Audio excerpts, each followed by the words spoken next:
میری بات کو یاد رکھنا، جب کوئی غلط کام کوئی آدمی کرے، جب کوئی کسی کی زمین دباوے، جب کوئی کسی پر ظلم کرے اور فوری اگر اللہ کی پکڑ نہ ہو تو آدمی دھوکے میں نہ پڑے، نہ معلوم پکڑ کی کون سی تاریخ مقرر ہے، جب وہ تاریخ آ جائے گی تو پھر آدمی بچ نہیں سکے۔ ہاں ایک میں امید کی چیز بتا دوں، کتنے ہی غلط کام ہوئے لیکن پکڑ کی تاریخ سے پہلے اگر آدمی نے کر لی توبہ تو آپ یقین مان، اگر وہ پکڑ کی تاریخ بھی آ گئی تو اللہ تعالیٰ نہیں پکڑے گا، بالکل نہیں پکڑے گا۔ یہ ڈھیل دے ہی رہا ہے اللہ تعالیٰ تاکہ آدمی رجوع کرے۔ دنیا کے اندر بعض مرتبہ نافرمان پر تکلیف آتی ہے اور بعض مرتبہ نافرمان پر اللہ کی طرف سے راحتیں آتی ہیں، اور دنیا کے اندر فرما بردار پر بعض مرتبہ تکلیف آتی ہے اور بعض مرتبہ فرما بردار پر راحت آتی ہے، لیکن نوعیتیں بدلی ہوئی ہوں گی۔ ایک بات یہ ذہن میں بٹھا دو، دیکھو ایک بات کو اچھی طرح سمجھ لو، اگر آدمی دنیا کے اندر کوئی گناہ کا کام کرتا ہے تو اللہ تعالیٰ فوری پکڑ نہیں فرماتے، گناہ کرنے والے کو اللہ تعالیٰ ڈھیل دیتے ہیں۔ دیکھو اللہ تعالیٰ کے ہاں ظلم تو بالکل نہیں، لیکن ڈھیل بہت ہے۔ جہنم کی تکلیفیں، قبر کی تکلیفیں، دنیا کی تکلیفیں جتنی بھی انسان پر آتی ہیں، یہ اللہ کا ظلم نہیں بلکہ انسان کا کرتوت ہے۔ تو اللہ تعالیٰ کے ہاں ظلم تو ذرہ برابر نہیں، لیکن ڈھیل بہت ہے کہ جب آدمی گناہ کرتا ہے تو اللہ ڈھیل دے دیتا ہے، لیکن ڈھیل دینے کا مطلب نہیں کہ پھر وہ پکڑ نہیں کرے گا۔ پکڑ کی اللہ تعالیٰ تاریخ مقرر کر دیتا ہے اور آدمی کو ڈھیل دیتا رہتا ہے۔ نوح علیہ السلام کی قوم کو 950 سال تک ڈھیل دی، فرعون کو ڈھیل دی، قارون کو ڈھیل دی۔ اس ڈھیل کے زمانے میں اگر آدمی کر لے وے توبہ اور پھر آ گئی وہ پکڑ کی تاریخ تو اللہ تعالیٰ اس کی پکڑ نہیں کرے گی، اور اگر ڈھیل کے زمانے میں آدمی کی بڑھ گئی غفلت اور بڑھتا رہا یہاں تک کہ آ گئی پکڑ کی تاریخ، جب وہ پکڑ کی تاریخ آ گئی تو فیضا جا اجلہم لا یستاخرون ساعۃ ولا یستقدمون، پھر اللہ پکڑ کو چھوڑتے۔ لیکن ایک بات میری یاد رکھو کہ گناہ پر خدا فوری پکڑ نہیں کرتے۔ اگر گناہ پر خدا فوری پکڑ کر دیا کرے تو دنیا میں کوئی آدمی زندہ رہ نہیں سکتا۔ وَلَوْ يُؤَاخِذُ اللَّهُ النَّاسَ بِظُلْمِهِمْ مَا تَرَكَ عَلَىٰ ظَهْرِهَا مِن دَابَّةٍ وَلَٰكِن يُؤَخِّرُهُمْ إِلَىٰ أَجَلٍ مُّسَمًّى، زمین کے اوپر کوئی چلنے والا نہیں ملے گا اگر اللہ تعالیٰ گناہ پر فوری پکڑ کر دے۔ ایک آدمی نے زنا کیا، فوراً فرشتے نے آگے 2 ڈنڈے مار دی، وہ تو وہیں مر جائے۔ آدمی پوری دنیا کے اندر جو گناہ کرتا ہے فوراً اگر پکڑ کرے تو دنیا میں کوئی زندہ نہیں رہ سکتا۔ اس لیے غلط کام کرنے والے کو تو اللہ دیتے ہیں ڈھیل اور صحیح کام کرنے والے پر اللہ ڈالتے ہیں امتحان۔ صحابہ کرام پر تو ڈال دیا امتحان، اور مشرکین مکہ کو دے دی ڈھیل۔ مشرکین مکہ یہ کہتے تھے کہ ہمارے تو 360 اور تمہارا 1، یعنی انہوں نے کہا ہماری کوانٹٹی زیادہ ہے اور تمہاری کوانٹٹی کم ہے، تمہاری تعداد کم ہے، ہماری تعداد زیادہ۔ صحابہ کرام رضوان اللہ اجمعین نے ان کو سمجھایا کہ کوانٹٹی اس وقت دیکھی جاتی ہے جب کوالٹی 1 ہو، یہاں کوالٹی بدلی ہوئی ہے۔ تمہارے 360 تو اتنے بودے کہ سب مل کر ایک مکھی نہیں بنا سکتے، اور مکھی مٹھائی لے کر بھاگ جائے چھوڑا نہیں سکتے۔ تعداد تو ان کی زیادہ ہے لیکن ہیں اتنے بودے، اور ہمارا ایک اللہ ہے لیکن وہ اتنا طاقت والا اللہ ہے کہ اس نے زمین آسمان چاند سورج بنائے۔ پھر جو اللہ کی تعریفیں انہوں نے شروع کی اور پھر جو اللہ کی بڑائی بیان کرنی شروع کی، اللہ کی بڑائی بیان کری۔ واقعی میرے محترم دوستو، بہت جی چاہتا ہے کہ حضور اکرم صلی اللہ علیہ وسلم کے بعد چونکہ کوئی نبی آنے والا نہیں، تو ہم لوگ پوری دنیا میں پھیل کر اللہ کی بڑائی کو اتنا بیان کریں، اتنا بیان کریں، اتنا بیان کریں کہ وہ اللہ کی بڑائی ہمارے دلوں کے اندر اتر جائے اور وہ اللہ کی بڑائی دوسروں کے دلوں میں بھی اتر جائے۔ آج اللہ کو بڑا جانا نہیں، آج اللہ کو بڑا جانا نہیں۔ اگر اللہ کو آدمی بڑا جان لے، اگر آدمی کی سمجھ میں اللہ کی بڑائی آ جائے تو آدمی خدا کی نافرمانی نہیں کر سکتا۔ اور اگر ہو جائے بھول میں تو فوراً کھٹک پیدا ہو جائے گی اور اللہ سے توبہ کرے گا. میں سچ کہتا ہوں. دیکھو میں بتاؤں، اگر چھوٹا بچہ 6 سال کا چھوٹا بچہ وہ جلیبی کا اور انگوٹھی کا ڈفرینس تو آپ نے سمجھا، نماز کا لاکھ کا ڈفرینس آپ نے سمجھا، ہاں مرنے کے بعد بھی سمجھ میں آ گئی گی. ہم کہتے مرنے سے پہلے سمجھ جا. دعوت کے معنی یہ ہے جو بات مرنے کے بعد سمجھ میں آنے والی ہے اس بات کو مرنے سے پہلے سمجھنا، اس بات کو مرنے سے پہلے سمجھانے کی کوشش کرنا، یہی دعوت ہے.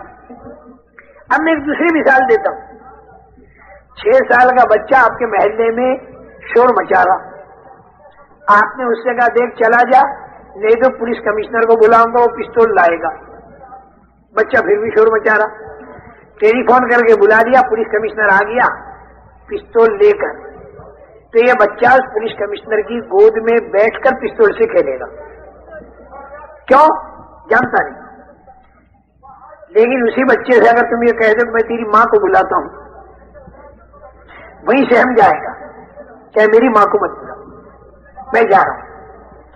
اور اس کی ماں گھر سے نکل آئی، 100 قدم کے فاصلے پر چانٹا دکھا دیا تو وہی کام پکڑ لے گا، سہم جائے گا، اماں میری توبہ میں بالکل شور نہیں مچائے گا، میں گھر آ رہا ہوں. ذرا سوچو، پولیس کمشنر کی طاقت زیادہ ہے ماں کی طاقت سے، اور پستول کی طاقت زیادہ ہے چانٹے کی طاقت. اب یہ پستول سے تو ڈرتا ہے، اب پستول سے تو نہیں ڈرتا، چانٹے سے ڈرتا ہے. اس کی کیا وجہ؟ اس لیے کہ ماں کی طاقت کو جانتا ہے، پولیس کمشنر کی طاقت کو نہیں جانتا. چانٹے کی طاقت کو جانتا ہے لیکن پستول کی طاقت کو نہیں جانتا. باوجود ہے کہ پستول کی طاقت زیادہ ہے پھر بھی نہیں ڈرتا. اسی طریقے سے میرے محترم دوستو، یہ عام انسان جو ہے یہ حکومت کی طاقت کو تو جانتا ہے. اس کے باپ کو اگر کہا جائے کہ میں پولیس کمشنر کو بلاتا ہوں پستول لائے گا تو وہ سہم جائے گا، وہ سہم جائے گا. بیٹا نہیں سہمتا. بہت بڑا ٹرک لے کر آدمی جاتا ہے لوہا بھر کے، اور سامنے لال بتی دکھائی دی فوراً کھڑا رہتا ہے. کیوں؟ اس لیے کہ حکومت کی طاقت کو جانتا ہے. لال بتی کے پیچھے پولیس والا ہے، اس کے ہاتھ میں پستول ہے، وہ ٹائر کو فیل کرے گا، پھر چوکی میں جانا پڑے گا، پھر کچہری میں جانا پڑے گا، پھر جیل خانے میں جانا پڑے گا، وہاں پٹائی ہوگی. یہ ساری باتیں آدمی جانتا ہے.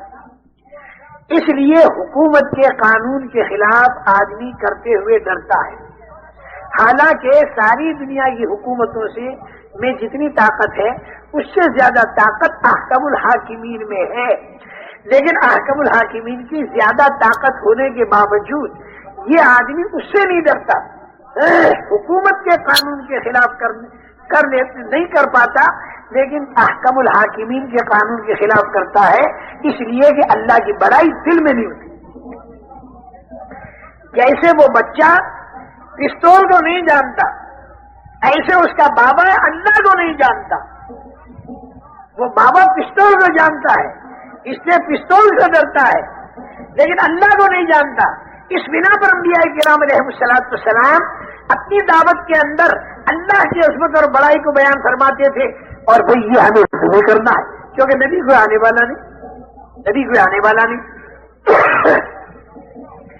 اچھا، زبان سے اگر ہم نے اللہ کو بڑا بولا تو یہ ایمان کا بول بنے گا، لیکن یہ اللہ کی بڑائی اگر دل کے اندر اتر گئی تو پھر میری بات کو یاد رکھو، یہ ایمان بنے گا. اور جب یہ ایمان بنے گا تو پھر یاد رکھنا ایمان پر جو خدا کے وعدے آسمانوں پر ہیں وہ وعدے اللہ کے زمین پر آئے. چنانچہ ان صحابہ کرام رضوان اللہ علیہم اجمعین نے ان سب کو یہی جواب دیا. وہ سارے تو سارے حیرت میں ہیں کیونکہ ان کا تو ہزاروں سال کا عقیدہ ان کے بتوں کے بارے میں، تو انہیں تو بہت تعجب ہو رہا. اجعل الآلہۃ الہا واحدا ان ھذا لشیء عجاب وانطلق الملأ منهم ان امشوا واصبروا على آلهتكم ان ھذا لشیء یراد. ما سمعنا بهذا في الملة الآخرة ان هذا الا اختلاف. بڑا تعجب انہیں. اپنے بتوں کو بالکل چپکے رہو, اب بالکل ان کی بات کو مت مانو, اور سارے معبودوں کو چھوڑ انہوں نے ایک کو دیا. لیکن صحابہ کرام رضوان اللہ علیہم کیا جواب دیتے تھے؟ ہے تو ایک, لیکن وہ زمین کا بنانے والا, آسمان کا بنانے والا, حضرت عیسیٰ علیہ السلام کے ہاتھوں مردوں کو زندہ کرنے والا, ابراہیم علیہ السلام کی آگ کو باغ بنانے والا, اور حضرت اسماعیل علیہ السلام کے گلے کو چھری سے بچانے والا ایک ہے, اتنا طاقت والا ہے. لیکن اس کے بعد معاملہ کیا ہوا؟ ان مشرکین نے مارنا شروع کیا اور تانے مارنے شروع کیے. انہوں نے دیکھو تم کہتے ہو نا ہمارے ایک اللہ بڑا طاقت والا ہے, تو دیکھنا ہم نے تمہارے بلال کو بھی مارا, اور ہم نے حضرت سمیہ کو بھی مارا, اور ہم نے فلاں کو بھی مارا. وہ ایک اللہ تمہاری مدد کیوں نہیں کرتا؟ وہ ایک اللہ تمہاری مدد کیوں نہیں کرتا؟ اب یہ بڑی حیرت کا مقام ہے ہر زمانے کے اندر کہ جو خدا کے نافرمان ہیں وہ تو مار رہے, اور جو خدا کے فرما بردار ہیں وہ مار کھا رہے.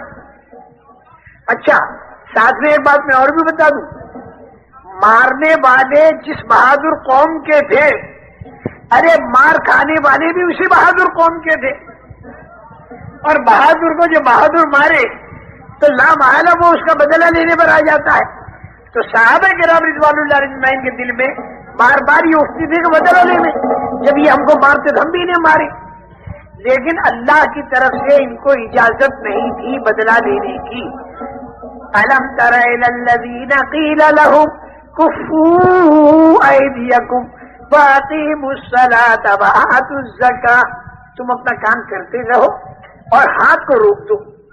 اور اس میں اللہ کی ایک بہت بڑی مصلحت یہ تھی کہ جب وہ ماریں گے اور تم مار کھاؤ گے تو تمہارے اندر وہ مایا تیار ہوگی جس مایا پر اللہ کی طاقت تمہارے ساتھ ہو. اور وہ مایا کیا ہے؟ صبر ہے, ایمان کی طاقت ہے, تقویٰ ہے, احسان ہے. یہ اندرونی طاقت تمہارے اندر پیدا ہوگی. اور بھائی دیکھو, ان لوگوں کو بڑا تعجب ہوتا تھا, ان ھذا لشیء عجاب جو کہتے ہیں, بڑا تعجب ہوتا تھا کہ یہ لوگ مار کھا رہے ہیں اور پھر بھی کہہ رہے ہیں اللہ. اور یہ ادا اللہ کو اتنی پسند آتی ہے کہ ایک طرف حضرت بلال کو اتنا مارا کہ بے ہوش ہو گئے. مارنے والے سارے اس انتظار میں تھے کہ ہوش آنے کے بعد یہ ہمارے پیر پکڑے گا, ہوش آنے کے بعد یہ ہمارے پیر پکڑے گا, ہوش آنے کے بعد یہ ہمارے پیر پکڑے گا اور اللہ کو چھوڑ دے گا. لیکن جب حضرت بلال کو ہوش آیا تو زبان سے کیا کہتے ہیں؟ احد احد, ایک ہی ایک ہے. انہیں تو یہ ادا تعجب میں ڈال رہی اور اللہ کو یہ ادا اتنی پسند آ رہی کہ یہ لوگ مصیبتوں کے اندر بھی اللہ ہی کو پکارتے. میرے محترم دوستو, تکلیفوں کی حالت میں بھی اللہ کی بڑائی کو بیان کیا جائے اور راحتوں کی حالت میں بھی اللہ کی بڑائی کو بیان کیا جائے اور چاروں طرف دعوت کی فضاؤں میں اللہ کی بڑائی کو بیان کیا جائے. اگر وہ اپنی مادی طاقتوں سے ہم کو ڈرا رہے ہوں تو ہم اللہ کی طاقت سے پوری دنیا کو ڈرا رہے ہیں. اور ساری مادی طاقتیں مکڑی کا جالا ہے خدا کی طاقت کے مقابلے میں. پورے عالم کے اندر ورب فکبر کی ایک فضا گونج رہی ہو اور ہر جگہ اللہ کی بڑائی بولی جا رہی ہو اور لوگ ہمیں تانے بھی مار رہے ہو کہ جس اللہ پہ تم اتنا بڑا کہہ رہے ہو اس اللہ نے فلاں جگہ پر تمہاری مدد نہیں کی, فلاں جگہ پر تمہاری مدد نہیں کی. وہ تانے بھی ہم کھاتے چلے جائیں اور اللہ کی بڑائی کو بولتے چلے جائیں. حضرت بلال مار کھا کر بھی اللہ کی بڑائی کو بول رہے ہیں اور حضرت سمیہ جان دے رہی ہے اور یہ اپنے عمل سے ثابت کر رہی ہیں کہ میں جان دے سکتی ہوں لیکن میں ایمان نہیں دے سکتی. میرے محترم دوستو, جب اس طریقے سے اللہ کی بڑائی کو نامناسب ماحول کے اندر بھی بولتے رہے تو دلوں کے اندر اللہ کی عظمت آ گئی. اور جب دلوں کے اندر اللہ کی بڑائی اتر آتی ہے نا تو اس کا نام ہے ایمان کی طاقت. تو پھر اللہ تعالیٰ آنکھوں سے اپنی مدد کو دکھاتا ہے. اللہ نے بدر میں لے جا کر آنکھوں سے مدد کو دکھا دیا, فرشتوں کو اترتا ہوا دیکھا اور فرشتوں کے ذریعے اللہ تعالیٰ نے مدد فرمائی. ان کے اندر کی وہ مایا تیار ہو گئی. اس لیے میری بات کو یاد رکھنا, اللہ تعالیٰ گناہ کرنے والے کو ڈھیل دیتے ہیں اور پکڑ کی ایک تاریخ مقرر کرتے ہیں۔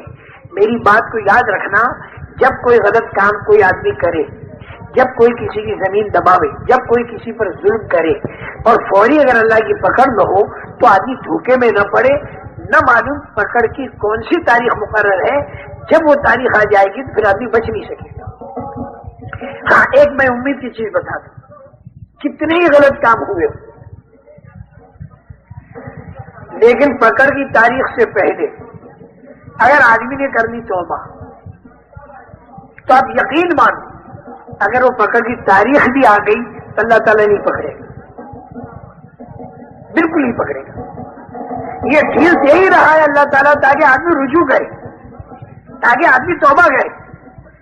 لعلہم یرجعون، آج خدا کہہ رہا ہے کہ پلٹا کھا جا، اور جب آدمی پلٹا کھاتا ہے اور اللہ کی طرف توبہ کرتا ہے، رجوع کرتا ہے، تو اللہ کے روٹھے بندے جب اللہ کی طرف متوجہ ہوتے ہیں تو اللہ اتنے خوش ہوتے ہیں، اتنے خوش ہوتے ہیں، اتنے خوش ہوتے ہیں جس کی کوئی حد نہیں۔ رسول کریم صلی اللہ علیہ وسلم ایسا منظر کھینچتے ہیں، میں یہ اس امید پر کہہ رہا ہوں کہ سارا مجمع اور میں اور ہم سارے کے سارے اللہ کی طرف رجوع کریں، اور جتنی آج تک ہم سے غلطیاں ہو گئی ہم اپنے اللہ سے معافی مانگ لیں اور یہ طے کر دیں کہ اللہ آئندہ ہم غلط نہیں کریں گے۔ اس توبہ پر اللہ اتنا خوش ہوتا ہے، اتنا خوش ہوتا ہے کہ حضور اکرم صلی اللہ علیہ وسلم فرماتے ہیں کہ جیسے کسی دیہاتی کا جنگل بیابان میں اونٹ گم ہو جائے، کسی دیہاتی کا اونٹ گم ہو جائے، سارا کھانا پینے کا سامان اس اونٹ کے اوپر لدا ہوا تھا، اونٹ گم ہو گیا تب یہ سمجھا میری موت آ گئی، ڈھونڈا نہیں ملا، اپنی جگہ پر آ کر مرنے کے لیے لیٹ گیا، تھوڑی دیر میں آنکھ کھلی تو اونٹ مل گیا اور اس کے اوپر سارا ساز و سامان بھی ہے۔ تو اس کو اتنی خوشی رسول کریم صلی اللہ علیہ وسلم اس دیہاتی کے خوشی کی منظر کھینچتے ہیں کہ اسے اتنی خوشی ہوئی کہ وہ بات الٹی کہہ رہا ہے۔ کیا کہہ رہا ہے زیادہ خوشی کے مارے؟ اے اللہ، میں تیرا کتنا اچھا رب ہوں، تو میرا کتنا اچھا بندہ ہے۔ جب آدمی زیادہ خوش ہوتا ہے تو بات الٹی کہہ دیتا ہے۔ میرے محترم دوستو، رسول کریم صلی اللہ علیہ وسلم منظر کھینچ رہے دیہاتی کو خوش ہونے کا، اور بعد بھی یوں فرما رہے ہیں کہ جو اللہ کا روٹھا بندہ اللہ کی طرف متوجہ ہو جائے، توبہ کرے، للہ افرح، اللہ تعالیٰ اس دیہاتی سے بھی زیادہ خوش ہوتے ہیں۔ جو دیہاتی اونٹ کے ملنے پر خوش ہوتا ہے اس سے زیادہ اللہ اپنے اس بندے سے خوش ہوتے ہیں جو روٹھا بندہ اللہ کی طرف متوجہ ہو جائے اور جو اللہ کی طرف توبہ کرے۔ اور میں ایک بات اور سمجھا دوں کہ جو بندے اللہ کے روٹھے بندوں کو اللہ سے ملاویں تو وہ بندے اللہ کے کتنے محبوب بنیں گے۔ ملکوں میں جا جا کر، قوموں میں جا جا کر، جنوبی امریکہ میں جا جا کر، مختلف ملکوں میں جا جا کر، پیدل سفر کر کر کے، خوب خرچے کر کر کے، خوب کرائے خرچ کر کر کے، سردیاں برداشت کر کے، گرمیاں برداشت کر کے، یہ جو حضرات کی پیدل جماعتیں پھرتی ہیں، کبھی ادھر سے ادھر جاتی ہیں، کبھی ادھر سے ادھر آتی ہیں، اندرون ملک میں بھی جو جماعتیں پھرتی ہیں، گشت کے اندر کبھی کھیت میں جاتے ہیں، کبھی دکان پر جاتے ہیں، آدمی آپ کو برا بھلا کہتا ہے، اس کی سہتے ہیں، جھیلتے ہیں، لاتے ہیں، بٹھاتے ہیں، اس کی خوشامدیں کرتے ہیں، اور اس کا رجوع اللہ کی طرف ہو گیا۔ جب ایک روٹھا بندہ اللہ کی طرف متوجہ ہو جاتا ہے، اللہ اتنے خوش ہوتے ہیں۔ تو جو بندے ان روٹھے بندوں کو اللہ سے جوڑتے ہیں، اللہ سے توڑنے والوں کو جو اللہ سے جوڑتے ہیں، ان کا مقام اللہ کے نزدیک کتنا اونچا ہوگا یہ تو معلوم ہوگا مرنے کے بعد۔ اللہ ہمیں موت تک اخلاص کے ساتھ اس کام کے اندر لگائے رکھے۔ اس لیے میرے محترم دوستو، دیکھو میری بات کو سمجھ لو، غلط کام کرنے پر بھی اگر اللہ کی پکڑ نہ آئے تو یہ کوئی تعجب کی چیز نہیں۔ شروع کے اندر اللہ ڈھیل دیتے ہیں۔ قرآن میں ساری قوموں کے قصے بتائے، لیکن وہ قومیں غفلت میں پڑی رہی اور جب وقت آیا تو تباہ اور برباد ہو گئی۔ الا قوم یونس، ایک قصہ اللہ نے حضرت یونس علیہ السلام یہ قوم کا ایسا بتایا کہ ڈھیل ان کو بھی دے دی اللہ، وہ بھی بت پرست سے نافرمان تھے، لیکن اس وقت موعود کے آنے سے پہلے قصہ ان کا یہ ہوا، بڑا امید افزا قصہ ہے۔ ہم سب کے لیے بڑی امید اس قصے سے ہم سب کے لیے بڑی امید ہے، چاہے ہم کتنے قصوروار ہوں، لیکن اللہ کی طرف اگر رجوع کریں تو یہ الا قوم یونس والا جو قصہ ہے اس سے بڑی امید بن جاتی ہے۔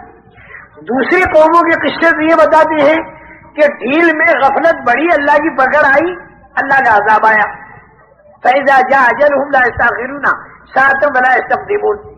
لیکن یونس علیہ السلام کی قوم کے قصے نے یہ امید بندھا دی کہ اگر اس پکڑ کے آنے سے پہلے آدمی نے اپنا رخ موڑ لیا اور اللہ کی طرف متوجہ ہو گیا تو پھر میری بات کو یاد رکھو کہ اگر وہ تاریخ آ بھی گئی اللہ پکڑ نہیں کرے۔ حضرت یونس علیہ السلام نے بہت سمجھایا، قوم نے نہیں مانا۔ حضرت یونس علیہ السلام نے انہیں خبر دے دی اب تم نہیں مانتے تو 3 دن پر خدا کا عذاب تم پر آئے گا اگر تم نے نہیں مانا۔ دوسری قوموں پہ اسی طریقے سے آ گیا، جتنی مہلت تھی اس مہلت میں انہوں نے نہیں مانا، عذاب آ گیا۔ حضرت یونس علیہ السلام انہیں خبر دے کر یہاں سے چل دیے، بستی چھوڑ کر نکل گئے۔ اچھا بھائی، ابھی خدا کا عذاب اس قوم پر آیا نہیں تھا لیکن اس کے آثار ظاہر ہوئے۔ کیوں کہ عذاب آ جانے کے بعد پھر ہٹا نہیں کرتا۔ یہ خوب یاد رکھنا، اللہ بھائی مجھے بھی محفوظ رکھے، تمہیں بھی محفوظ رکھے۔ بہت ہی ڈر لگتا ہے، اللہ اپنے عذاب سے ہمیں بچاوے، دنیا کے بھی، قبر کے بھی، حشر کے بھی، جہنم کے بھی، ہر طرف کی پکڑ سے اللہ تعالیٰ ہمیں بچاوے۔ اس لیے بھائی اللہ کی پکڑ بہت بڑی پکڑ ہوتی ہے، اللہ بڑے تو ان کی پکڑ بھی بڑی، اللہ بڑے تو ان کے انعامات بھی بڑے۔ یہ قوم پر خدا کا عذاب ابھی آیا نہیں لیکن اس کے آثار ظاہر ہو گئے۔ یہ قوم سنبھل گئی اور انہوں نے سوچا جیسے اور قوموں پر آثار آ کر پھر عذاب آ گیا اور قومیں تباہ اور برباد ہو گئی، اب ہماری تباہی بربادی کا وقت آ گیا، لہذا ہم اللہ سے توبہ کریں۔ توبہ کرنے کے لیے حضرت یونس علیہ السلام کو تلاش کریں۔ حضرت یونس علیہ السلام کو تلاش کیا تو حضرت یونس علیہ السلام نہیں ملے۔ حضرت یونس علیہ السلام نہیں ملے، وہ تو نکل چکے تھے۔ اب قوم نے کہا نبی تو مل نہیں رہے، ہم نے توبہ نہ کی تو ہم پر تو خدا کا عذاب آگے تباہ کر دے گا۔ نبی کہہ کر گیا کہ اگر تم نہیں مانتے تو 3 دن پر خدا کا عذاب آئے گا۔ ساری قوم کے مرد، عورتیں، بچے اور ان کے جانور سب کو لے کر باہر نکل گئے، سب کو لے کر باہر نکل گئے اور باہر نکل کر خوب گر گرا کر اللہ سے توبہ کی کہ اللہ تیرے نبی یونس کو ہم نے نبی مانا، تجھے ایک مانا، اور جو ان کے اندر خرابی شرک وغیرہ کی تھی اسے سب سے توبہ کر دی۔ میرے محترم دوستو، ان پر سے خدا کا عذاب ٹل گیا۔ فآمنوا فمتعناہم الہی، موت تک کی انہیں، موت تک ان کے لیے جب ایمان لے آئے تو پھر وہ عذاب نہیں آئے گا۔ قرآن نے الا قوم یونس، سوائے حضرت یونس کے قوم کے، یہ قصہ جب میں پڑھتا ہوں مجھے اتنا مزہ آتا ہے اور اتنی امید اللہ کی رحمت سے بندھ جاتی ہے، یوں تو ڈر لگا رہتا ہے کہ بھائی اپنے سے کوئی غلطی ہوئی اور اللہ تعالیٰ پکڑ نہیں کر رہے تو کہیں یہ ڈھیل میں نہ آ رہا ہو، اور پھر جب پکڑ کریں گے تو پھر بڑی مشکل ہوگی، بڑی مصیبت ہوگی۔ ہم اپنے گھر والوں کو بھی سمجھاتے ہیں، اپنے ملنے جلنے والوں کو بھی سمجھاتے ہیں کہ بھائی کوئی غلط کام کرنے پر پکڑ نہ ہو تو ہمیں غفلت میں نہیں رہنا چاہیے، اس لیے کہ ایسی پکڑ آتی جس پر موت آتی اور موت پر عذاب شروع ہو جاتا تو بھائی یہ تو بڑی سخت چیز تھی، اس لیے کہ اس کے بعد پھر آدمی کے پاس کوئی راستہ بچنے کا نہیں۔ جہاں موت آئی توبہ کا دروازہ بند ہو گیا۔ مرنے سے پہلے آدمی کتنا ہی بڑا گنہگار ہو وہ توبہ کر کے اپنے گناہوں سے معافی مانگ سکتا ہے اور اپنے گناہوں کو صاف کرا سکتا ہے، اور جب توبہ آدمی کرتا ہے تو آنے والے بڑے میں بڑی بلا سے بچ جاتا ہے اور اللہ تعالیٰ کی طرف سے انعامات کے دروازے کھل جاتے ہیں اور آخرت میں بھی آدمی صاف ہو جاتا ہے۔ التائب من الذنب کمن لا ذنب لہ، اب گناہوں سے توبہ کرنے والا ایسا جیسے اس نے گناہ کیا ہی نہ ہو۔ ارے دنیا کے اندر اگر کوئی آدمی جرائم کرے تو جرائم اس کے فائل کے اندر رہتے ہیں، تو اس نے معافی مانگی تو معافی نامہ بھی فائل کے اندر رکھ دیا۔ 25 سال کے بعد جب اس فائل کو نکالو گے تو جرائم بھی سارے فائل کے اندر ہوں گے تو معافی نامہ بھی فائل کے اندر ہوگا۔ لیکن میرا اللہ ایسا کریم ہے، ایسا رحیم ہے، ایسا فضل و انعام والا ہے، اور ایسی اس سے امیدیں ہم وابستہ رکھتے ہیں کہ اگر سچی توبہ ہم نے کر لی تو التائب من الذنب کمن لا ذنب لہ، توبہ کرنے والا گناہ سے ایسا ہے جیسے اس نے توبہ کیا ہی نہ ہو۔ فرشتوں کے دفتر سے وہ گناہ صاف کر دیا جاتا ہے، ہاتھ پیر بھول جاتے ہیں، قیامت کے دن گواہی نہیں دیں گے، زمین کے ٹکڑے گواہی نہیں دیں گے، فرشتے گواہی نہیں دیں گے، کسی قسم کی رسوائی ذلت اس توبہ پر نہیں، اس گناہ پر نہیں ہوگی جو گناہ توبہ کر کے آدمی نے معاف کرا دیا۔ کتنا ہی بڑا گناہ ہو مرنے سے پہلے پہلے معاف ہو جاتا ہے۔ اور بھائی میں نے یہ دیکھا کہ جماعتوں میں جب آدمی پھرتا ہے اسے اچھا ماحول ملتا ہے تو وہاں آدمی کو توبہ کی توفیق بھی زیادہ ملتی ہے۔ میں نے بہت لوگوں کو دیکھا، میرے سامنے تو بے حساب آدمی ایسے ہیں کہ جو جماعتوں میں پھرے اور پھر جو اللہ نے ان کو توبہ کی توفیق دی اور پھر جو انہوں نے توبائیں کی ہیں، ایسی ایسی توبائیں۔ ایک شرابی کبابی بالکل خراب، اے اللہ رات کو تہجد میں اٹھا، اے اللہ میں تیرا قصوروار بندہ ہوں، تیرے نیک بندوں کے ساتھ آیا ہوں، میں ہی قصوروار ہوں۔ اصحاب کہف سارے اچھے تھے، ان کے ساتھ ایک کتا تھا، وہ کتا بھی اچھا بن گیا، یہ سارے جماعت والے اصحاب کہف جیسے ہیں اور میں کتے جیسا ہوں، ان کے ساتھ لگ گیا۔ اے اللہ تو میری غلطیوں کو معاف کر دے، میں آئندہ کبھی غلطی نہیں کروں گا۔ یا اللہ وہ ایسا روتا تھا کہ صاحب مجھے بھی یعنی دل میرا بھی نرم ہوا اور میں بھی چپکے سے اٹھ کے اس کے پیچھے بیٹھ گیا، اسے معلوم نہ ہو۔ رات کا اندھیرا تھا اور وہ اپنے مولا کے سامنے گر گرا رہا تھا، ہم ہی لوگ اسے گشتے لائے تھے، گش میں ہم ہی لوگ لائے تھے۔ لیکن بھائی جتنا آدمی اندھیرے میں سے آتا ہے تھوڑا سا اجالہ بھی اسے مل جائے تو اس کی قدر کر لیتا ہے۔ بہت رویا بہت رویا، اور میں بھی اس کے پیچھے بیٹھا ہوا روتا رہا، لیکن اس کے رونے سے بھی رونا آیا۔ میں نے اے اللہ کیا کتنا ہی روئے گا، ہوئے تیرا بندہ، لیکن اس وقت تیرے دربار کے اندر توبہ کرتے ہوئے آ رہا ہے اور رات کے 3 بجے ہیں۔ رات کے آخری تیسرے حصے میں اللہ تعالیٰ آسمان دنیا پر نزول فرماتے ہیں اپنی شان کے مناسب، اور اعلان ہوتا ہے کوئی مجھ سے مانگنے والا جو مجھ سے مانگے اور میں اس کو دوں، اور ہے کوئی توبہ کرنے والا جس کی توبہ کو میں قبول کروں۔ اللہ کی طرف سے اعلان ہو۔ ایک دوسرے کو سنا میں نے، اللہ اکبر، وہ طائف میں، مکے سے نکلا طائف میں گیا، وہ بھی بیچارہ ایسا ہی تھا۔ وہ یوں کہہ رہا تھا کہ اللہ یہ جتنے لوگ ہیں، کسی کو عمرے کا سہارا، کسی کو حج کا سہارا، کسی کو تیرے ذکر کا سہارا، کسی کو علم کا سہارا، کسی کو تبلیغ کا سہارا، کسی کو نمازوں کا سہارا، اور اے اللہ میں ہی ایک بے سہارا ہوں۔ اصل میں وہ بیچارہ ڈھول باجا بجانے والا تھا، جس کو ہماری زبان میں ہجڑا کہتے ہیں، وہ اس قسم کا تھا بیچارہ، لیکن وہ مردوں کے کپڑے پہنے ہوئے تھا، مردوں جیسا دکھائی دیتا تھا، وہ ہمارے ساتھ چلا۔ تو وہ بیچارہ یوں کہتا تھا کیا میرا ذکر اور کیا میری تلاوت اور کیا میرا عمرہ اور کیا میرا حج، یہ تو ان لوگوں کا ہے جو آئے ہیں، ان کے پاس یہ سارے اعمال کے سہارے ہیں۔ اے اللہ میں ہی ایک بے سہارا ہوں اور تو بے سہاروں کا سہارا ہے، اے اللہ تو میرا سہارا بن جا اور میری غلطیوں کو معاف کر۔ اور یہ تو حدیث میں بھی آتا ہے، یا عماد من لا عماد لہو ویا سند من لا سند لہو ویا حفظ الضعفاء ویا کنز الفقراء ویا عظیم الرجاء ویا منقذ الحلقہ ویا منجی الغرقہ، اے بے سہاروں کے سہارے تو ہمارا سہارا بن جا۔ سارا مجمع ذہن میں بٹھا دے، مرنے سے پہلے پہلے ہمارے لیے موقع ہے اللہ کی طرف رجوع کر دے گا اور توبہ کر دے گا۔ اور یہ جو دعوت کی فضا ہے، اس دعوت کی فضا میں ایک تو آدمی خالی زبان سے کہتے اللہ میری توبہ، یہ توبہ کا بول ہے، توبہ نہیں۔ تالا کھولنے کے لیے آدمی زبان سے کہے کنجی تو تالا نہیں کھلتا، وہ تو کنجی لا کر کھولے۔ جس توبہ پر گناہ معاف ہوتے ہیں اس میں 4 باتیں ضروری ہیں۔ ایک تو یہ کہ آدمی میں صحیح ندامت شرمندگی، اے اللہ میں تیرا قصوروار بنتا ہوں۔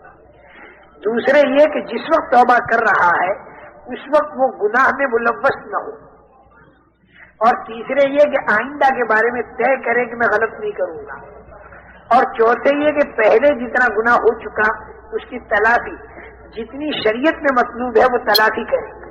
نمازیں رہ گئی تو پڑھ لے، روزے رہ گئے تو وہ رکھ لے، 10 سال حج فرض ہوئے ہو گئے اب تک حج نہیں کیا، اب کر لے حج۔ زکوٰۃ 5 سال کی نہیں دیتی تو اب دے دے، کسی کی زمین دبائی تو واپس کر دے، کسی کی غیبت کی تھی تو معافی مانگ لے، کسی کا دل دکھایا تھا معافی مانگ لے.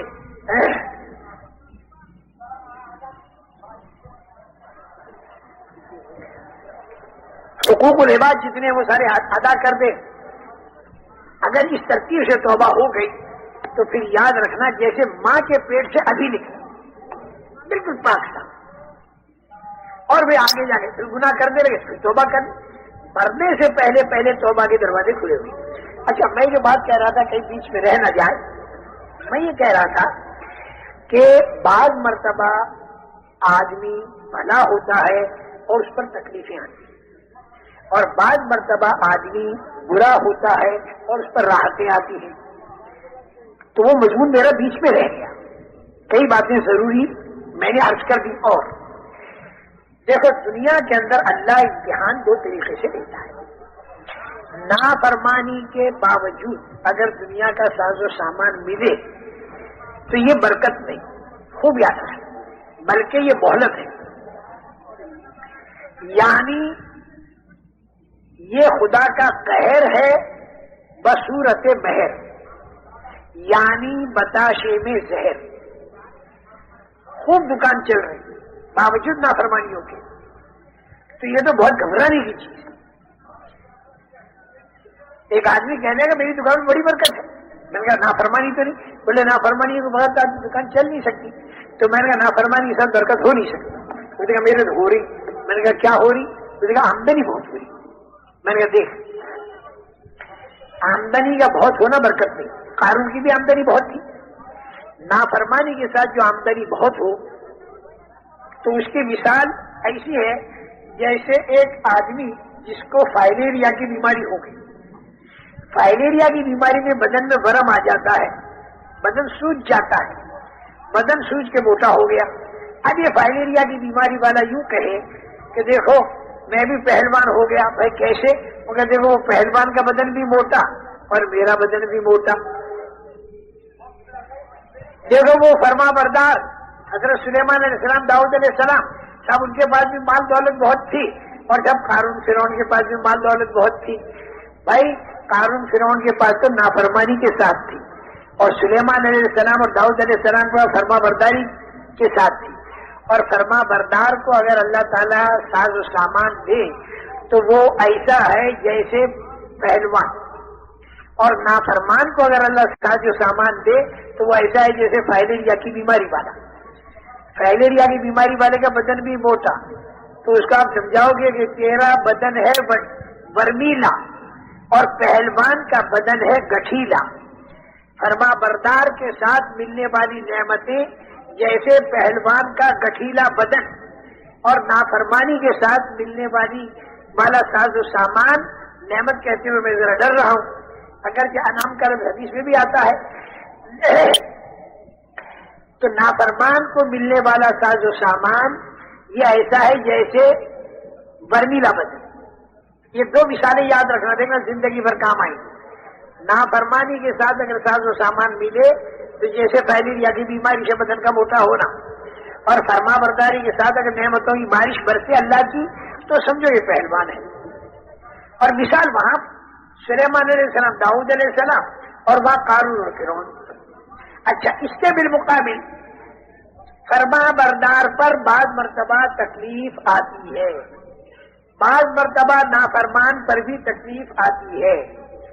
نافرمان پر جو تکلیف آتی ہے وہ آتی ہے بطور عذاب کے، اور فرما بردار پر جو تکلیف آتی ہے وہ آتی ہے بطور ابتلا کے.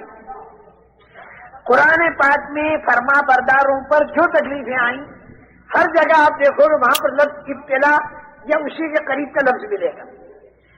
حضرت ابراہیم علیہ السلام کے بارے میں وَإِذِ ابْتَلَىٰ إِبْرَاهِيمَ رَبُّهُ بِكَلِمَاتٍ فَأَتَمَّهُنَّ. حضرت ابراہیم علیہ السلام بڑی تکلیفیں آئیں، اس کو قرآن نے ابتلا کہا. اچھا، احد کے اندر جو تکلیفیں صحابہ کرام رضوان اللہ اجمعین پر آئیں تو اس کو بھی اللہ تعالیٰ نے ابتلا کہا. خندق کے اندر جو تکلیفیں آئیں اس کو بھی اللہ تعالیٰ نے ابتلا کہا. هُنَالِكَ ابْتُلِيَ الْمُؤْمِنُونَ وَزُلْزِلُوا زِلْزَالًا شَدِيدًا. یہ خندق کے قصے کو کہا اللہ تعالیٰ نے. اور احد کے بارے میں اللہ نے کیا کہا؟ لِيَبْتَلِيَكُمْ، اللہ نے تمہیں ابتلا میں ڈال دیا. ایسے عام مسلمانوں کے بارے میں جو فرما بردار ہیں ان کے بارے میں اللہ کیا کہتے ہیں؟ وَلَنَبْلُوَنَّكُمْ، ضرور بھی ضرور ہم تمہیں آزمائیں گے. اس بنا پر میرے محترم دوستو، جو تکلیفیں فرما برداری کے ساتھ آتی ہیں وہ تو ہے ابتلا، اور جو تکلیفیں نافرمانی کے ساتھ آتی ہیں وہ ہے عذاب. وَلَنُذِيقَنَّهُم مِّنَ الْعَذَابِ الْأَدْنَىٰ دُونَ الْعَذَابِ الْأَكْبَرِ لَعَلَّهُمْ يَرْجِعُونَ.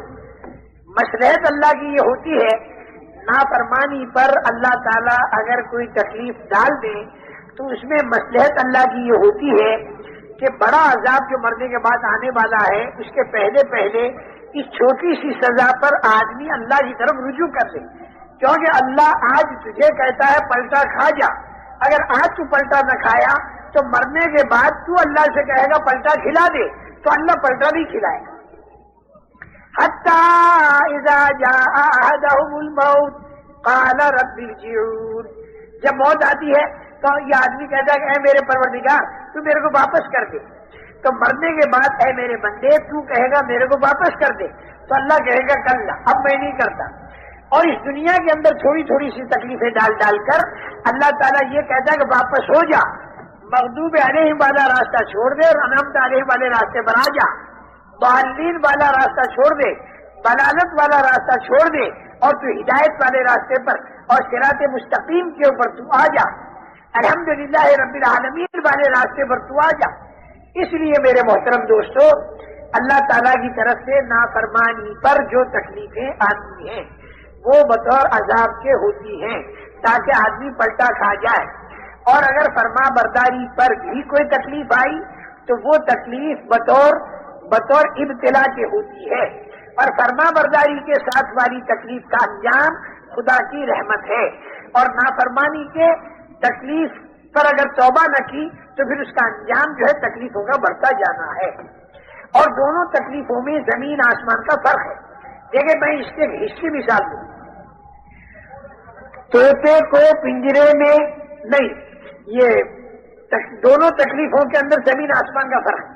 ایک آدمی نے غصے کے اندر چھرا مارا اور زہر میں ڈبا کر چھرا مارا، پورے بدن میں پھوڑے پھوڑے ہو گئے، زخم ہو گیا.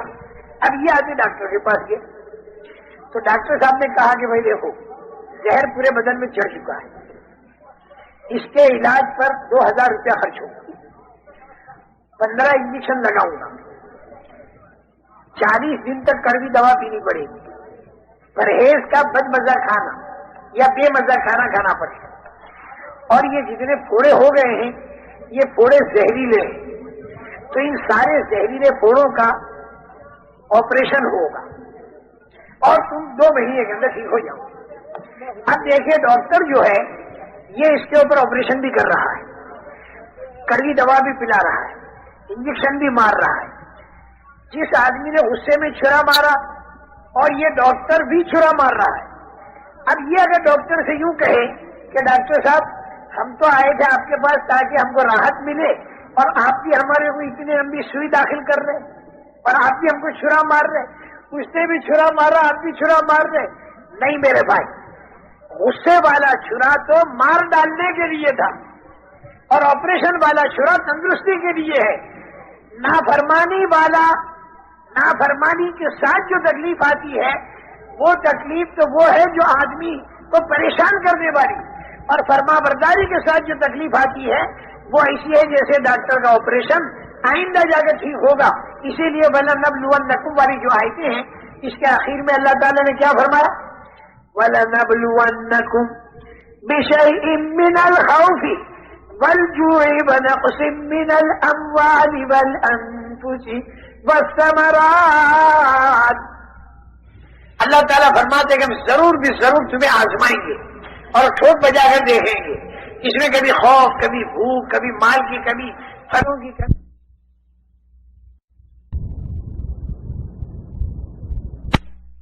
اور ٹھوک بجا کر دیکھیں گے. اس میں کبھی خوف، کبھی بھوک، کبھی مال کی کمی، پھلوں کی کمی، جان کی کمی. لیکن آگے کیا فرماتے؟ وَبَشِّرِ الصَّابِرِينَ.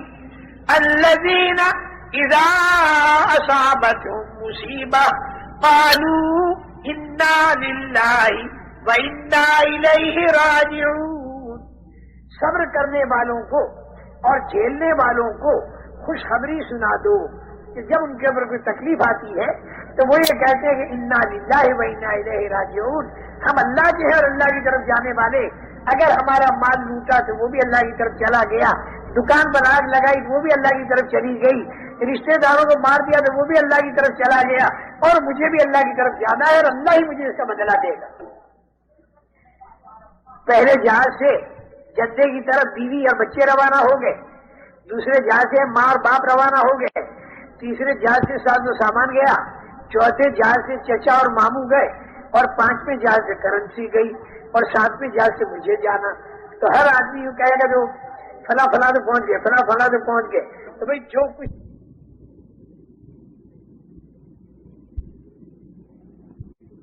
اللہ کہتے ہیں ان کے اوپر اللہ کی خصوصی رحمتی نازل ہوگی۔ اس لیے میرے محترم دوستو، تکلیف تو اس مسلمان کو اٹھانی ہے، لیکن ایک تکلیف نافرمانیوں کی بنیاد پر اور دوسری تکلیف فرما برداریوں کی بنیاد پر۔ تکلیفیں صحابہ نے بھی اٹھائیں، اور دیکھو ابھی مجھے بیان پورا ختم کرنا ہے، اس لیے ذرا سکون سے آخری باتیں سنیں، آخری جو اٹھے اسے ذرا بچھا بھی دیں کہ اختتام کے موقع پر ذرا ہلچل نہیں مچنی چاہیے، ذرا سکون ہونا چاہیے مجمع میں۔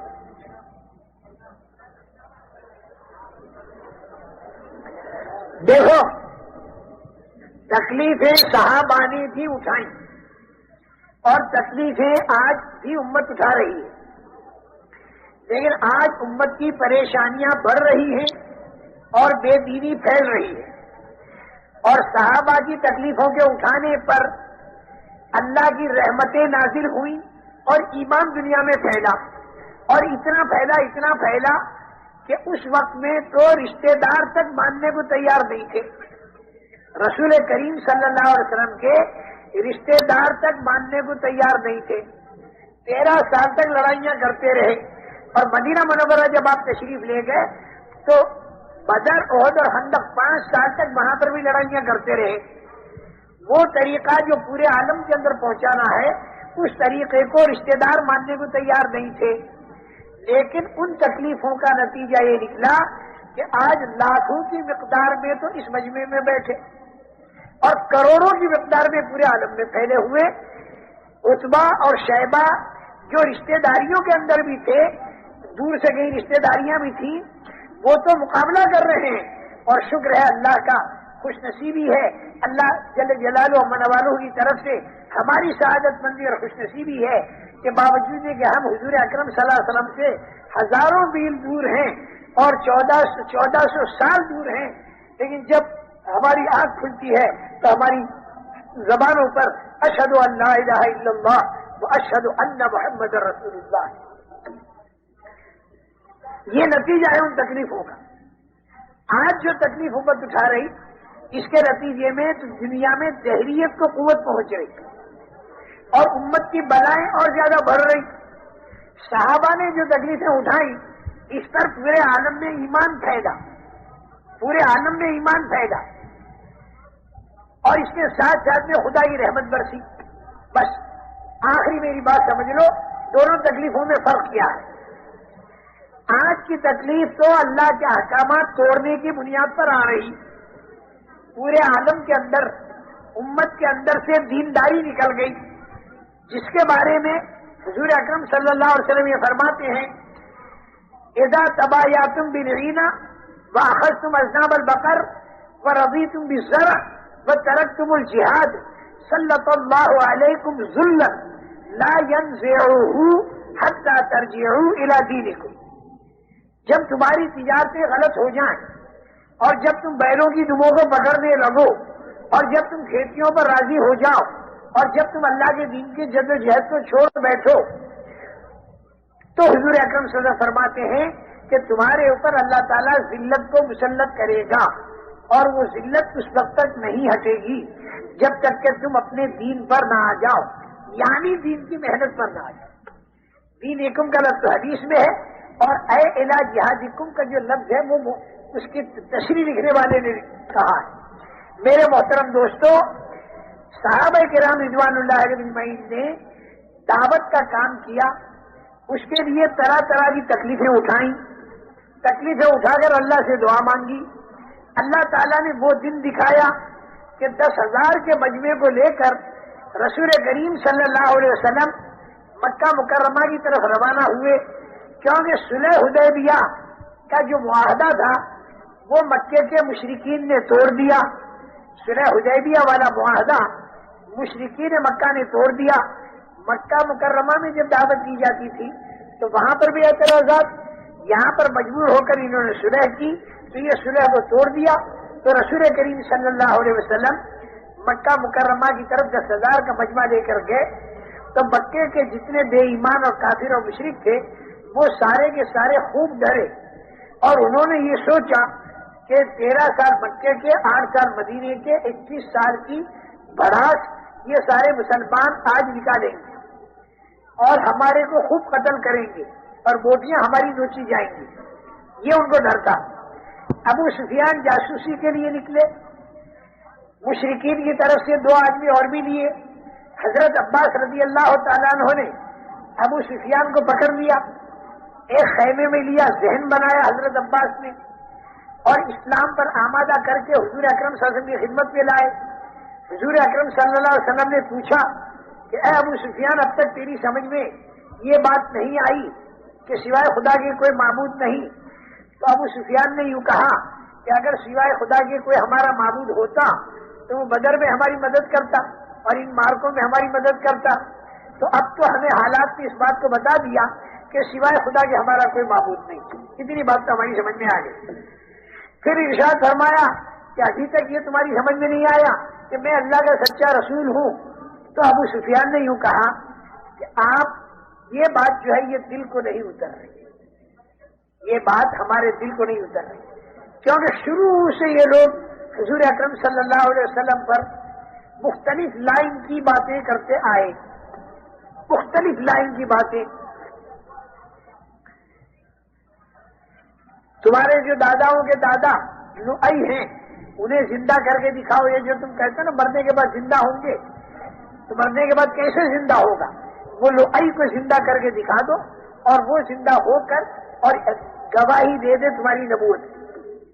جس کو میں نے بیچ میں چھوڑ دیا کہ جس وقت آدمی, اس وقت میں آدمی 5.25 فٹ کا ماں کے پیٹ سے جب آیا تھا تو 1 بارش کا, ماں کے پیٹ میں چند انگل کا, اور اس کے پہلے منی کے 2 قطرے, اور اس کے پہلے غذا کے اندر پھیلا ہوا یہ انسان, کیونکہ غذا سے منی بنتی ہے, اور غذا سے پہلے یہ انسان کہاں بکھرا ہوا تھا؟ سورج کی کرنوں میں, ہوا کی لہروں میں, بارش کے قطروں میں, چاند کی روشنی میں, تاروں کی تاثیر میں, زمین کے ذرات میں, کھاد کی گندگی میں یہ انسان بکھرا ہوا تھا. اس بکھرے ہوئے انسان کو اللہ نے سمیٹا, اناج کی شکل دے دی, مرد عورت نے کھایا تو منی کی شکل دے دی, دونوں ملے تو انسان کی شکل دے دی. حالانکہ سورج کروڑوں میل دور ہے, چاند لاکھوں میل دور ہے. جب لاکھوں کروڑوں میل کے ذرات کو جمع کر کے اللہ تعالیٰ نے اس انسان کو بنا کر زندہ کیا, تو جب یہ انسان مرا اور قبر کے اندر اسے دفن کیا اور 3 بائی 7 فٹ کے اندر اس کے ذرات محدود ہو گئے, یا زیادہ سے زیادہ سینکڑوں میل اس کے ذرات چلے گئے اگر اسے راکھ بنا کر اڑایا گیا, تو جو اللہ لاکھوں کروڑوں میل سے اس انسان کے ذرات کو جمع کر کے اور انسان بنا کے زندہ کر چکا, تو کیا قیامت کے دن یہ اللہ دوبارہ اس کے ذرات کو جمع کر کے زندہ نہیں کر سکتا؟ ضرور کرے گا اور پورا حساب لے گا, اور آگے جنت اور جہنم کے منظر آئیں گے. یہ بات رسول کریم صلی اللہ علیہ وسلم جو فرماتے تھے تو وہ یہ کہتے تھے کہ لؤئی جو آپ کا داداؤں کا دادا وہ زندہ ہو کر آپ کی رسالت کو کہے تو ہم مان سکتے ہیں, ورنہ نہیں مان سکتے. اس قدر شدت کے ساتھ مخالفت تھی. لیکن جب حضور اکرم صلی اللہ علیہ وسلم فاتحانہ داخل ہوئے, ابو سفیان یہاں پر آ کر اٹک گیا. آپ کو اللہ کا رسول ماننے میں اب تک میرا جی نہیں مانتا.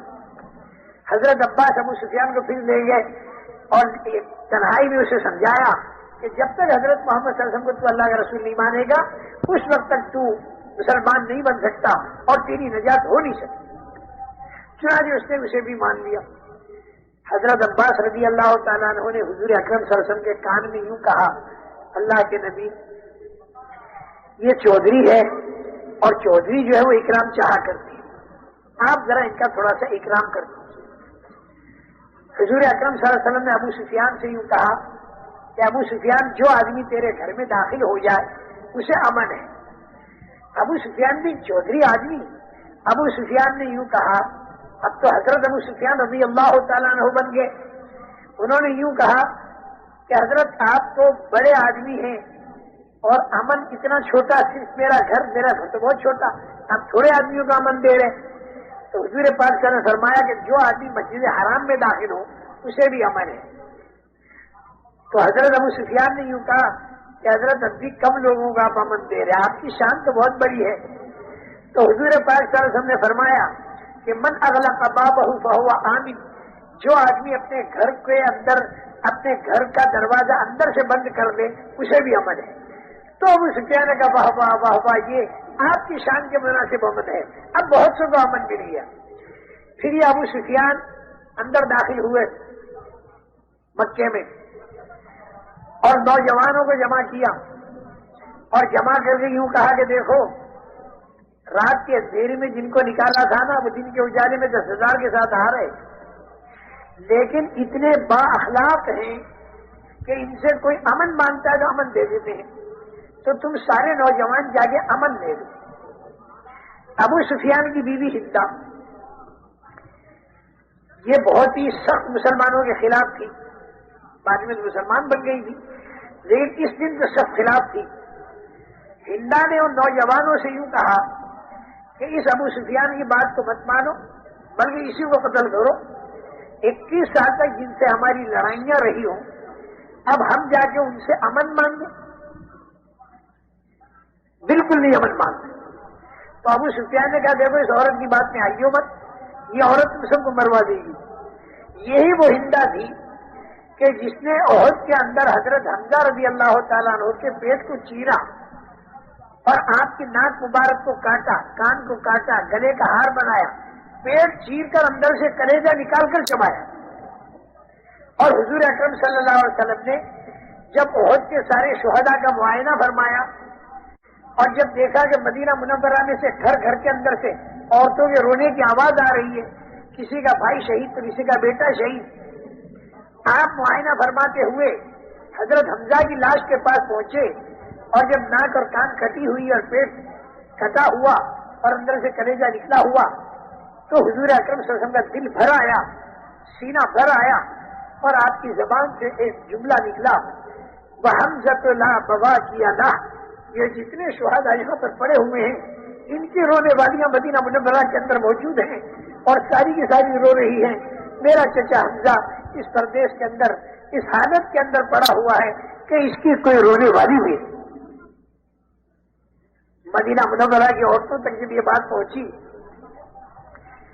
تو وہ عورتیں گھروں سے باہر نکل آئیں اور حضور اکرم صلی اللہ علیہ وسلم کی خدمت میں حاضر ہوئی اور یہ عرض کیا کہ اے اللہ کے نبی، حضرت حمزہ کی رونے والیاں مدینے کی ساری انصار کی عورتیں ہیں، نوحہ اس وقت تک حرام نہیں ہوا تھا، ہم ساری کی ساری حمزہ کے لیے رونے والیاں ہیں۔ یہ منظر سارا حضرت حمزہ کا ہندا کی وجہ سے ہوا تھا۔ یہ ہندا آج بھی بہت سا، لیکن ایک دن گزرا، دوسرے دن ہندا دوڑی ہوئی جا رہی، پوچھا گیا ہندا کہاں جا رہی ہو؟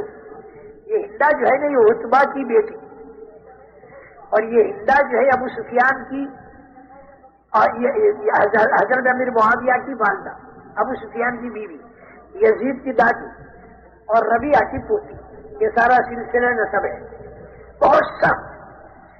لیکن دوسرے دن جو دیکھا، پوچھا کہ ہندا تم دوڑی ہوئی کہاں جا رہی ہو؟ انہوں نے کہا میں حضرت محمد صلی اللہ علیہ وسلم کی خدمت میں جا رہی ہوں اور وہاں پر جا کر میں مسلمان بنوں گی اور بیعت ہو جاؤں۔ تو پوچھا گیا کل تک تو تم اتنی سخت تھی، آج اتنی نرم کیسے ہو گئی؟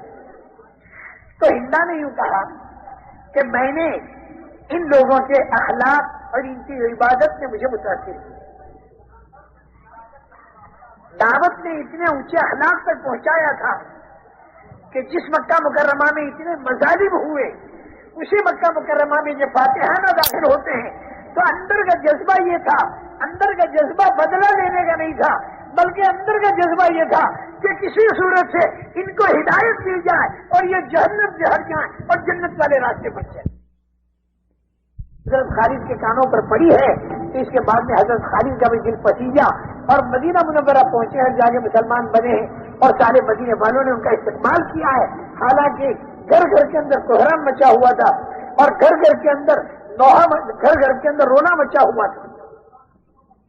ان لوگوں کے دلوں میں بدلہ لینا تھا ہی نہیں، ان کے دلوں میں یہ تھا کہ کسی صورت سے ہدایت ان کے دل میں اتر جائے اور یہ مرنے کے بعد عذاب قبر کے اندر مبتلا نہ ہو اور یہ جہنم میں نہ جائے۔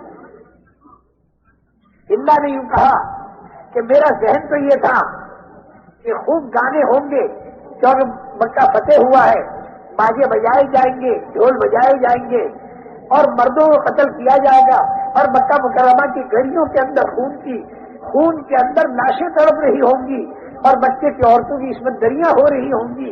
آج تو مکے میں یہ سب کچھ ہونے والا ہے کیونکہ یہ مسلمان 21 سال کی بھڑاس دکھا دے، کیونکہ جو مظالم ان مسلمانوں پر کیے گئے ہیں یہ مسلمان اسے بھول نہیں سکتے، مظلوم بھی نہیں بھول سکتا اور ظالم بھی نہیں بھول سکتا۔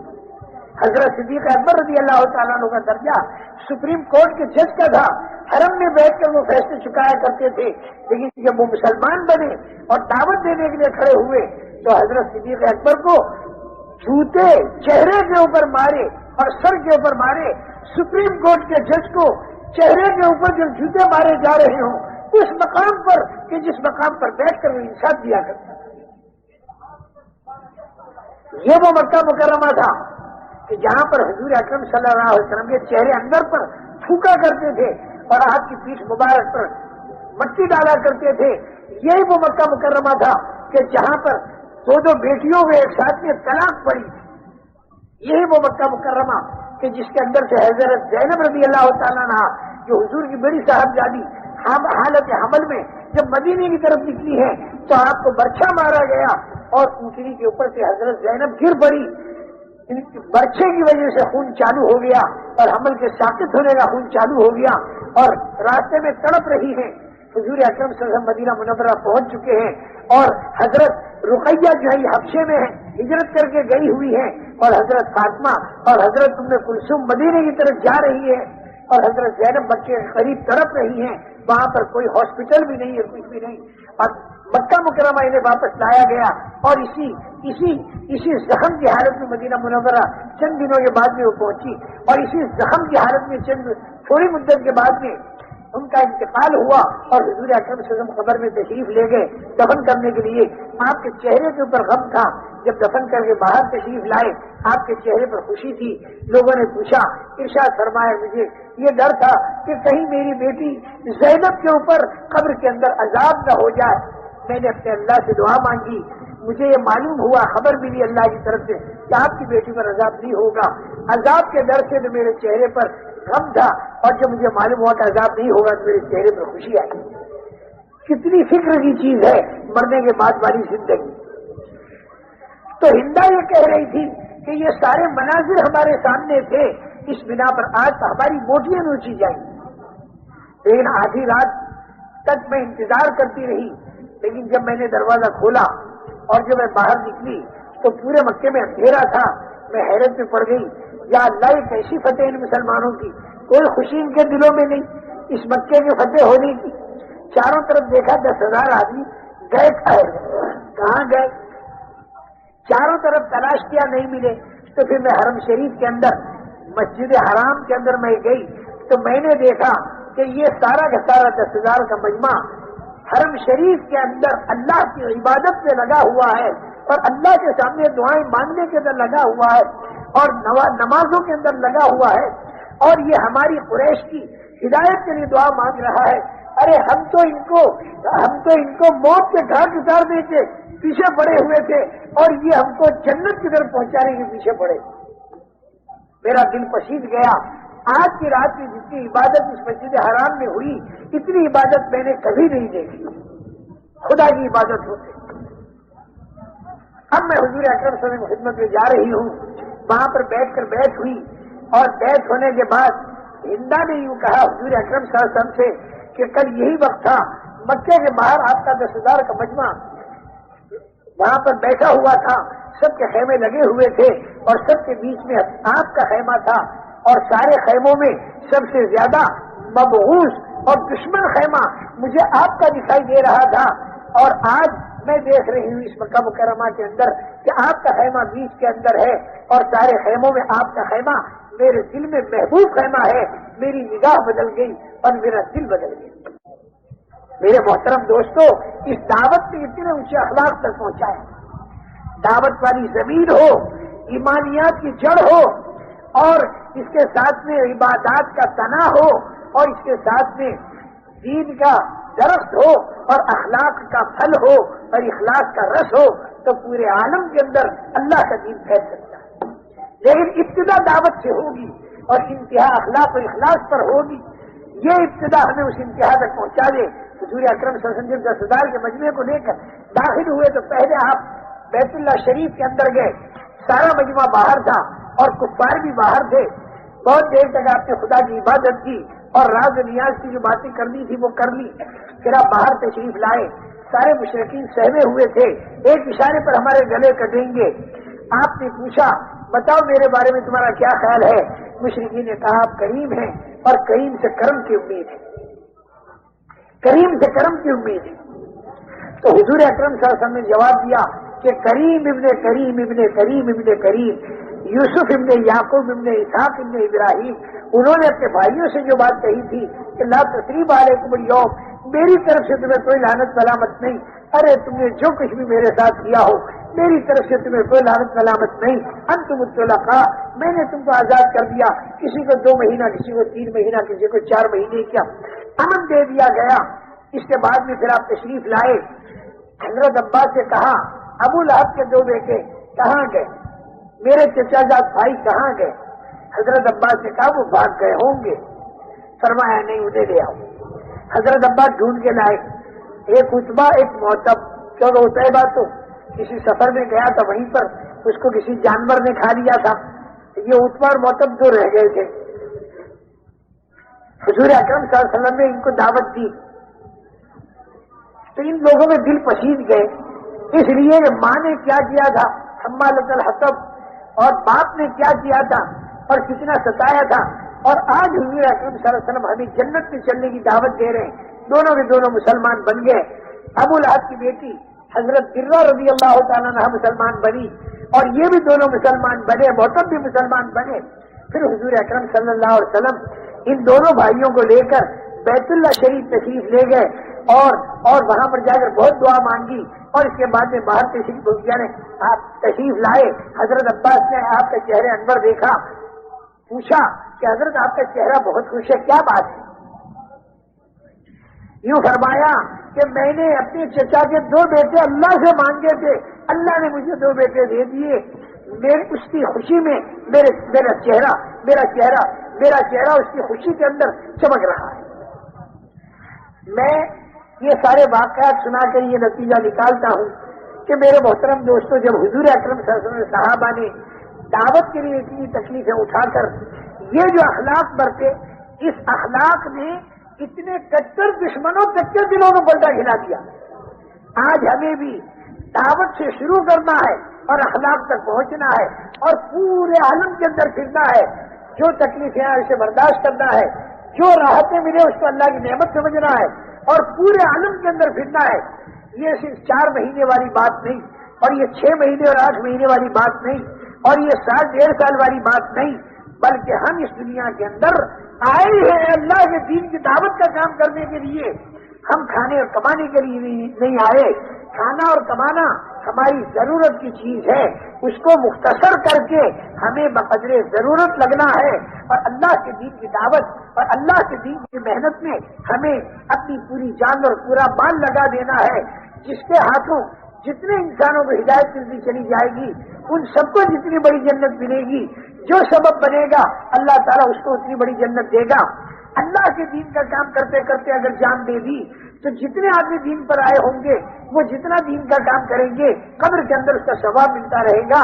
کوئی آدمی 1,00,000 نمازوں کا ثواب قبر کے اندر پڑا لے گا، جس قبر میں جا کر ایک مرتبہ سبحان اللہ کہنے کی بھی طاقت باقی نہیں رہے گی، اس قبر میں جا کر 1,00,000 فرض نمازوں کا ثواب آدمی لے سکتا ہے اگر اس کے ہاتھوں 20,000 کا مجمع اللہ کے دین پر لگ گیا.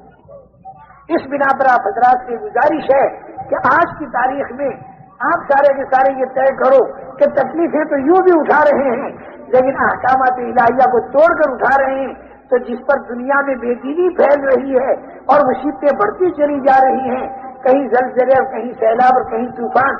میرے محترم دوستو، کئی سال ہو گئے اللہ پاک نے ایسی مدد فرمائی کہ سیلابوں سے حفاظت ہونے لگی. یہ خدا کی نعمتیں ہیں، اس نعمت کی قدر کرنی چاہیے، اس نعمت کو پورے عالم کے اندر پھیلانا چاہیے. اس نعمت کو لے کر ہم جب مراکش گئے تو ایک مراکشی نے میرا دامن پکڑا اور چیخے مار کے رویا اور یوں کہا کہ اے ایشیا کے مسلمانوں، تم قیامت کے دن خدا کو کیا جواب دو گے؟ تم لوگوں کا دامن ہوگا اور ہمارا ہاتھ ہوگا اور ہم خدا سے شکایت کریں گے کہ 40 سال سے ان کے پاس یہ دین کا کام پہنچا اور یہ اس کے بعد ہمارے پاس آئے، ہمارے باپ اور ہمارے رشتے دار جو بے دینی کی حالت میں مر گئے، ارے قبر میں ان کا کیا ہو رہا ہوگا. اتنے استحزار کے ساتھ چیخے مار کے وہ رو رہا تھا. میرے محترم دوستو، آج لوگ بغیر کلمہ نماز کے مر کے قبروں کے اندر جا رہے ہیں. ارے ان کے مرنے سے پہلے پورے عالم کے اندر یہ مجمع پھیل جائے اور گھروں پر، دروں پر، دکانوں پر، کھیتوں پر جا کے خوشامدید کر کے اس دعوت کی فضا کو قائم کرے تاکہ لوگ مرنے سے پہلے توبہ کر کے اور ایمان والی زندگی پر آ جائیں. اس کے لیے آپ حضرات سے گزارش ہے کہ مختلف حلقے آپ حضرات کے بنے ہیں، اللہ آپ حضرات کی جزائے خیر دے. اب تک مختلف نام بھی آئے ہیں لیکن جتنا بڑا مجمع ہے اس کے حساب سے نام آنے چاہیے. 1.5 سال کے بھی نام دیکھو. نیت تو یہ کرو کہ اس کام کو کام بنانا ہے اور پوری زندگی ہمیں اللہ کے دین کا کام کرنا ہے. سلبتوں کے اندر کاروباری گھریلو رنگ کو دیکھنا ہے اور انشاءاللہ اسی میں اللہ برکت دے گا. چاہے کتنی استعداد تمہاری ہماری کم ہو اور چاہے کتنا وقت تمہیں کاروباری گھریلو رنگ میں کم ملے، لیکن اللہ کی برکتیں، اللہ کی نصرتیں، اللہ کی مدد حق ہیں. جو اللہ پہلی صدی میں تھا وہی اللہ آج بھی ہے. اس کے خزانے بھی وہی ہیں، اس کی طاقت بھی وہی ہے، قرآن بھی وہی ہے، حدیث بھی وہی ہے، رسول بھی وہی ہے، کعبہ بھی وہی ہے. صرف ہم اسی کام کو لے کر کھڑے ہو جائیں تو خدا کی مدد وہی آئے. اب ہمتیں کر کے بولو، کون تیار ہے 1.5 سال کے لیے؟ پہلے نیتیں تو کرو پورے عالم میں جانے کی اور زندگی بھر کام کرنے کی، اور اس کی ابتدا 1.5 سال سے کرو، 12 مہینے سے کرو، 8 مہینے سے کرو اور اللہ کا نام دے کر اپنا نام لکھواؤ. دیکھیں بسم اللہ کون کرتا ہے؟ مجمع بڑا ہے، اپنے حلقوں میں وہاں نام لکھواؤ اور جو قریب ہے وہ یہاں نام لکھواؤ.